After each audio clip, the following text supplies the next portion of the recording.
Upaya untuk menurunkan angka stunting di Aceh Tengah terus digenjot oleh pemerintah daerah dari berbagai program dari beberapa dinas terkait, terutama untuk pemberian makanan bergizi bagi ibu hamil dan juga anak usia dini. Disampaikan oleh kerjasama dengan apa tadi?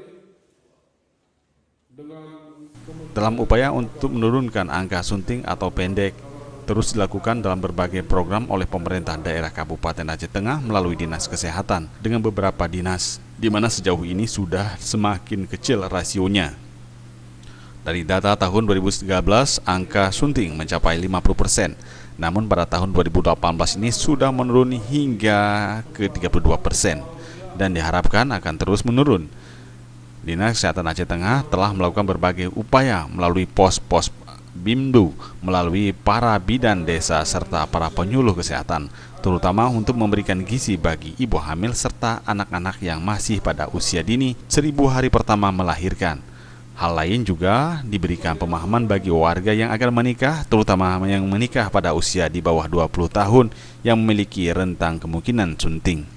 Hal lain kerjasama Dinas Kesehatan Aceh Tengah dengan BKKBN daerah serta Dinas Syariat dan Camat untuk terus memberikan pemahaman serta program-program yang berkaitan dengan gizi ibu dan anak. Mudah-mudahan untuk tahun depan ya kita dapat turunkan lagi menjadi minimal maksimal 10% lah, tinggal stunting di Aceh Tengah ini. Penanganan yang dilakukan di lapangan sendiri, Pak?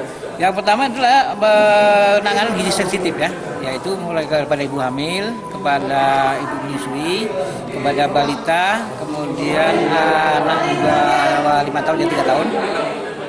Kepala Dinas Kesehatan Aceh Tengah, Yasuman, juga berharap dengan program ini pemerintah Aceh Tengah dapat menurunkan angka stunting di Aceh Tengah, di mana 2 tahun yang terakhir semakin minim atau sudah tidak ada lagi kasusnya. Tim Liputan Aceh TV.